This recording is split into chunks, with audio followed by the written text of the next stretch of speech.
고품격 날라리 방송 한준희 장전의 원투펀치 171회 2부 해외 축구 시간입니다.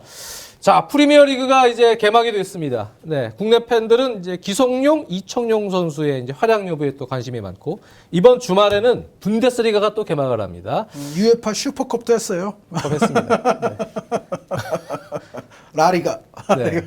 아, 뭐 재밌었습니다. 네. 네, 저도 중계를 했는데요. 네. 오랜만에 저 라리가 팀들 중계를 해서 저도 재밌었습니다.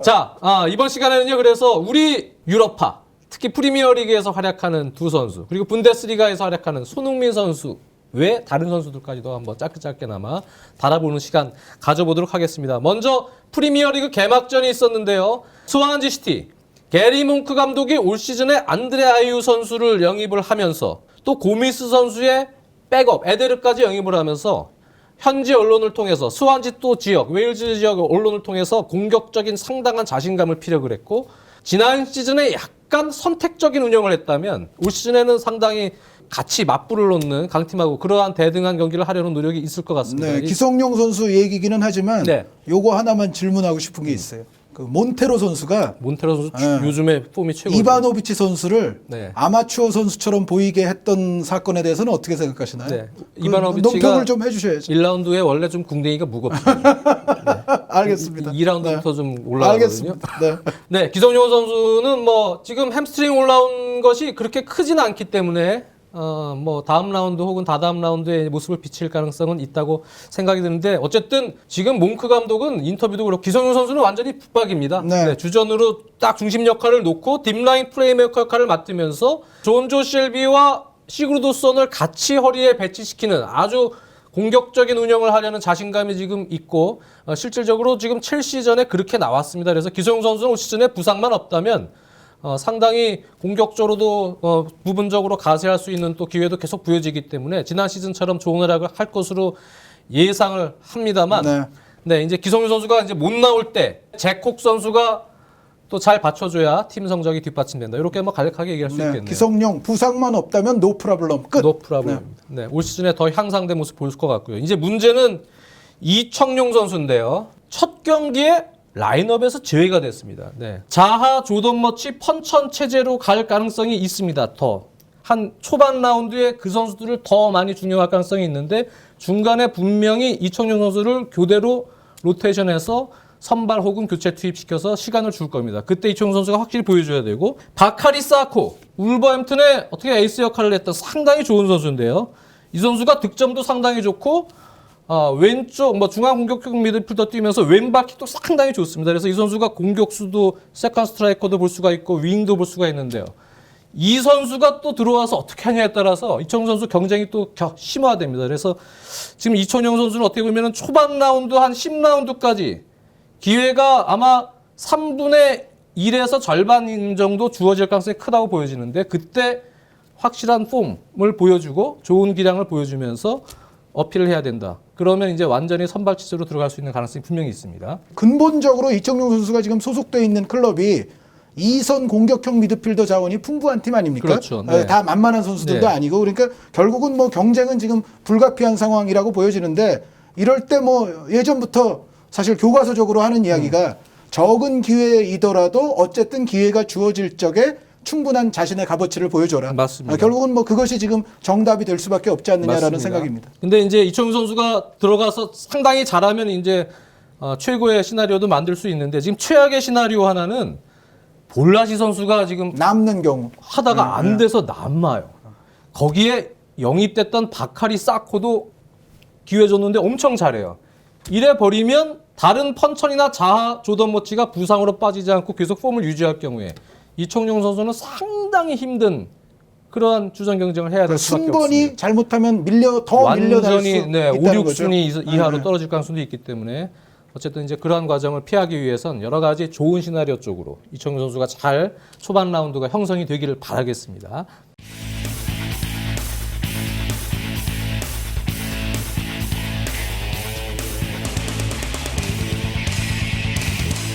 자, 다음에 이제 개막을 하는 손흥민 선수, 네, 레버쿠젠의 얘기를 한번 해보도록 하겠습니다. 메흐메디 선수도 스위스 대표 메흐메디 선수도 영입이 됐고, 근데 손흥민 선수의 직접 경쟁 포지션은 전혀 아니에요. 원래 이 선수가 프라이브르크에서 윙도 꽤 봤는데요. 근데 지금 프리시즌 보니까 중앙 세컨 스트라이커 네. 혹은 최전방 키슬링이 없을 때 공격수 역할로만 계속 쓰더라고요. 그래서 손흥민 선수의 직접적인 경쟁자는 일단 슈미트 감독이 현재 배치하고 있는 성향상 아닐 것으로 보이고요. 그리고 저희가 예전에 저 박스 투 박스 순위할 때 또 랭크 시켰던 크라머 선수가 미넨글라드바흐 임대 갔다가 이제 복귀를 했습니다. 그리고 아주 최근에 칠레 코파 아메리카 아랑기즈? 영웅인 아랑기즈 영웅 중에 한 명이죠. 네. 그래서 지금 아랑기즈까지 영입이 되면서 어떻게 보면은 지금 프리시즌을 치르면서 상당히 재미있는 지금 테스트들을 지금 했어요. 그러니까 첫 번째는 기존에 있는 중앙 수비형 미드필더인 벤더 선수와 크라머 선수를 투홀딩으로 같이 놓고 네. 메흐메디를 세컨 스트라이커로 놓는 실험을 했었고, 물론 손흥민 벨라라비는 거의 붙박이처럼 놓고, 네. 차라노글루 선수를 허리로 내려서 벤더와 같이 중앙 미드필더로 놓고, 그리고 앞속에 아주 공격적인 성향을 배치면서 정말 차라노글루까지 중앙 미드필더로 내려오면 공격적인 성향이 되죠.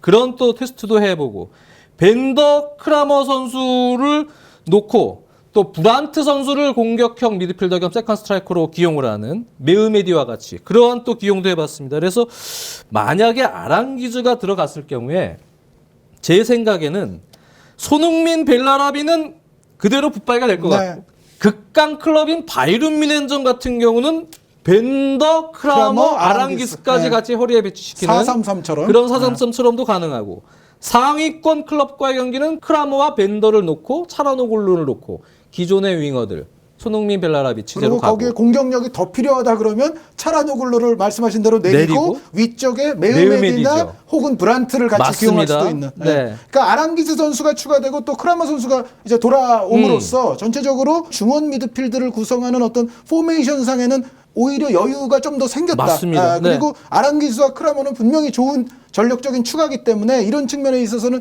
레버쿠젠이 좀 더 중원에서 좋은 축구를 보여줄 가능성도 지금 있는 시즌이고, 이러한 부분들이 손흥민과 벨라라비 이 두 선수에게는 그렇게 큰 영향을 맞습니다. 미치지는 않고 있어요. 네. 그래서 현지에서도 거의 뭐 손라라비라는 네. 표현이 있을 정도로 양 윙어에 있어서만큼은 마치 바이에른 뮌헨의 로벨이 그렇게 부르는 것처럼 손라라비도 상당히 어느 정도 확고한 어떤 양 측면으로 네. 꼽히고 있는데, 물론 이제 브란트 같은 선수가 측면을 또 잘 뛸 수 있는 포텐셜을 지니고 있는 선수이기 때문에 뭐 경쟁이 전혀 없다 말은 못하겠습니다만, 어찌됐건 손흥민 선수도 기본적으로는 일단 주전으로 지금 현지에서도 인식이 되고 그렇습니다. 있다. 뭐 이 말씀은 드릴 수 있을 것 같습니다. 지금 프리시즌만 보면 손라라비 이 좌우 윙어는 거의 붙박이처럼 지금 슈미트 감독이 오히려 말씀해 주셨던 중앙 미드필더 쪽에 있는 선수들이 계속 아마 로테이션 되거나, 심지어 키슬링 이런 선수도 지금 아까 영입이 됐던 메흐메디 선수와도 막 교체가 되면서 그런 로테이션이 오히려 가능성이 있어요. 브란트 선수도 조금 세컨 스트라이커로 기용을 한다면 그런 부분에서 로테이션이 될 가능성이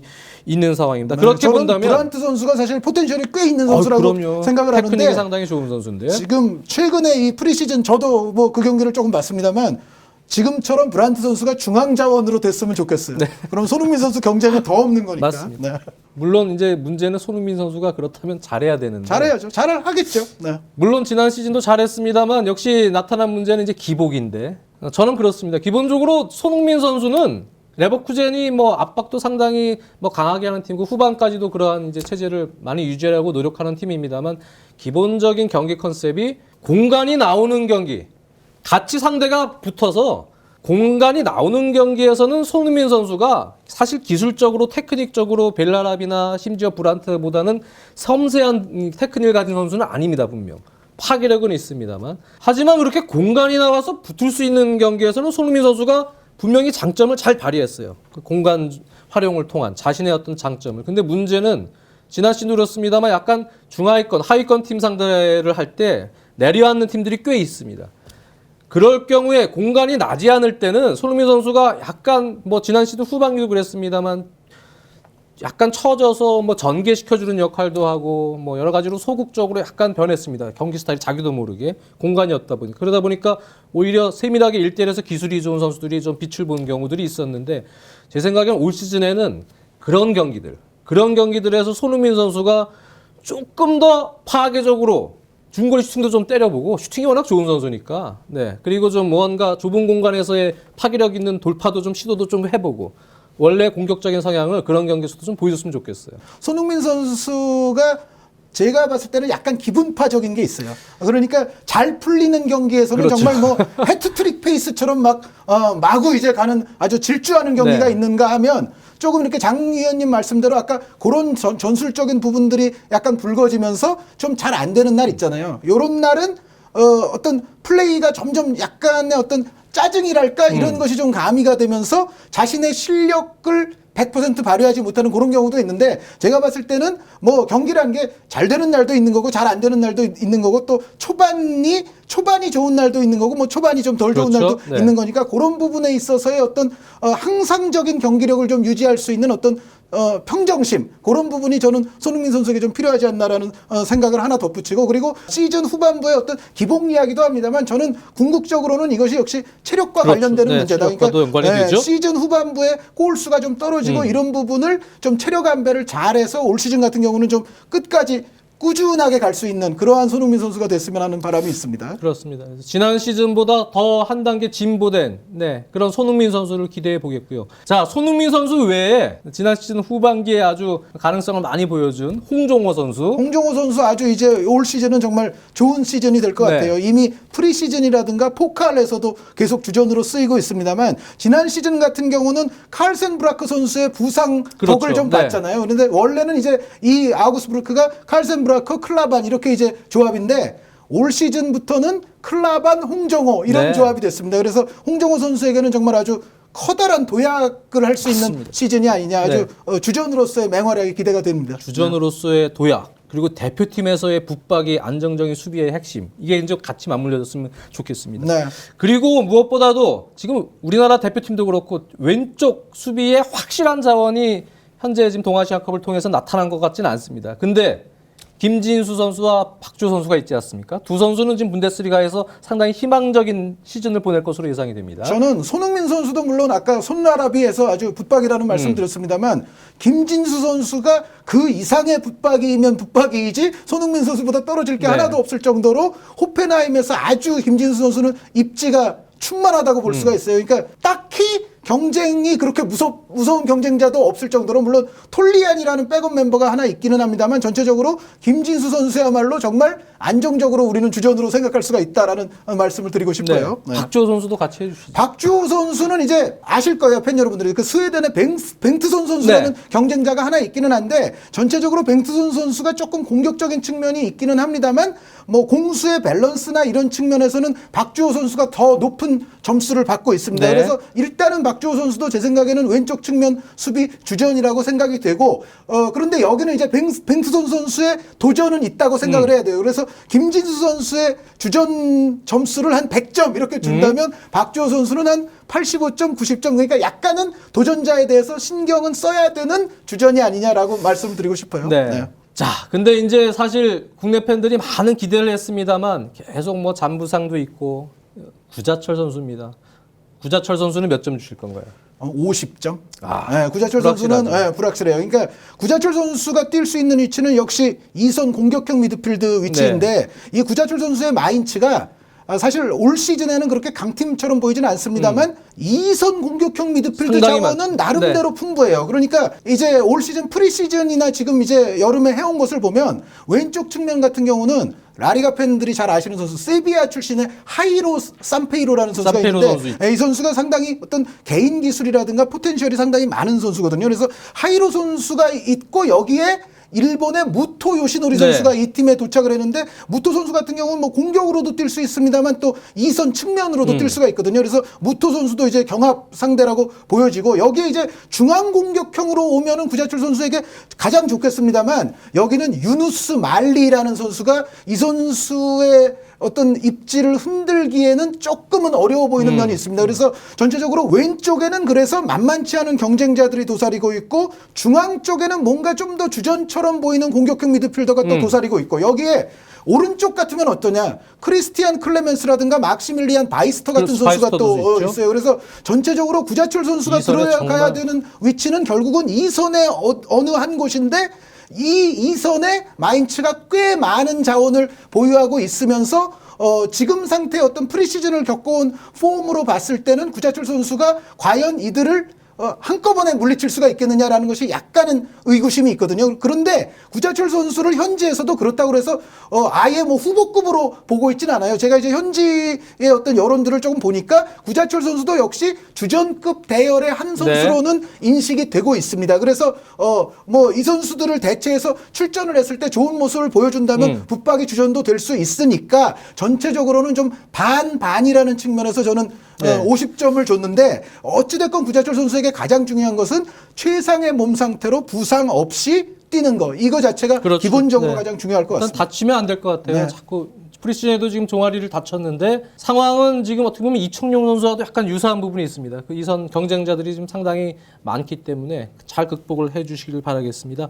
자, 그리고 안타까운 조금 전망이 나오고 있는 두 선수죠. 유승우 선수와 지동원 선수인데 글쎄요, 유승우 선수도 프리시즌은 좀 뛰긴 했는데 네, 프리시즌 또 같이 합류해서 뛰었고 그리고 라치오전 엔트리까지도 그렇죠. 들어갔어요. 네. 그래서 그런 부분은 뭐 긍정적인 측면도 있습니다만 기본적으로 레버쿠젠에 관해서는 우리 팬 여러분들께서 정말 잘 아시지 않습니까? 아까 손흥민 선수 말씀드렸을 때 언급된 선수들 손흥민, 벨라라비, 차라나굴루, 뭐 브란트, 메우메디 여기에 로비 크루스 선수까지 또 돌아왔거든요. 그래서 전체적으로 류승우 선수도 어딘가 이제 공격형 2선에 하나 들어가야 되는데 그러기에는 지금 선배 선수들이 좀 많이 꽉 차 있는 팀이 레버쿠젠이죠. 그래서 유승우 선수가 지금 재임대 가능성은 일단 높은 편인데 임대돼서 나쁠 게 없잖아요. 사실 유승우 선수는 제가 봤을 때는 어디 적절한 팀에 임대가 되면 오히려 그게 전화위복이 될 수도 있고 혹은 또 지금의 어떤 라치오전 엔트리에서 들어간 것처럼 또 남을 수도 있고 뭔가 류승우 선수는 올 시즌까지도 아직은 준비하고 발전하는 시즌으로 생각하면 되니까 그렇게 큰 문제는 없을 것 같아요. 네. 지동원 선수는 참 지난 시즌도 공격 포인트 하나도 못 올렸는데요. 올 시즌은 마탑스 선수를 또 중요할 것 같아요. 네, 마탑스 선수가 사실 지난 시즌에는 부상도 있고 해서 제대로 못 뛰었어요. 네. 근데 마탑스 선수가 어찌됐건 이 팀에서 봤을 때는 한 번은 제대로 활용을 해야 될 선수니까 올 시즌 같은 경우는 마탑스 선수가 상당히 중용될 것 같습니다. 그렇습니다. 네. 지동원 선수도 그래서 조금 희망적이진 않습니다. 현재까지 저 예상을 해본다면. 그래서 유승우 선수, 지동원 선수는 무언가 좀 다른 돌파구가 생기기를 또 개인적으로 또 바라겠습니다. 근데 다행스러운 거는 지동원 선수의 아우구스부르크는 네. 뭐 홍정호 선수도 있습니다만 유로파 리그 이미 조별리그에 들어가 있습니다. 네. 그러니까 어떻게 보면 지난 아우구스부르크가 근데 또 선수층이 그렇게 좋은 팀은 그렇죠. 아니기 네. 때문에 전체적으로 로테이션이 가동이 될 것은 분명하고 지동원 선수에게는 찬스가 올 겁니다. 분명히 그렇습니다. 그러니까 뭐 이청용 선수 말씀드릴 때와 역시 마찬가지로 결국은 기회가 왔을 때 지동원 선수도 지난 시즌처럼은 하지 말고 뭔가 보여주면 틀림없이 기회는 얻을 수 있다라는 네. 생각입니다. 그 밖에도 뭐 우리 유럽파들이 더 있습니다. 뭐 부상을 당한 윤석영 선수도 안타깝게 있습니다. 지금 빨리 회복이 돼야 되고 최경록 같이 최경록 선수는 올라오는 선수도 있습니다. 잘했어요 지난 네. 시즌에. 네, 지난 시즌에 분데스리가 2부 리그에서 2부 리그지만 5경기를 뛰었는데 2골 하나에 도움을 맞습니다. 했어요. 정말 잘 뛰었고 그 이전에 또 저 쌍파울리 2군에서 뛸 때는 또 더 많은 골도 네. 넣었었고요. 그리고 경희대 다니다가 그 원래 유니버시아드 대표인데 호펜하임 갔다가 네. FSV 프랑크푸르트로 임대된 박인혁 선수라는 선수 또 공격수가 있거든요. 네. 이미 포칼에서 또 출전을 했어요. 네. 교체로. 그리고 또 팬 여러분들 아시는 박정빈 선수도 있고 석현준 선수가 또 포르투갈 리그에 있고 김신 선수가 또 리옹 B팀에 있습니다. 네. 그러니까 이런 선수들의 올 시즌에 또 뻗어나가는 모습도 한번 지켜보시면 좋을 것 같습니다.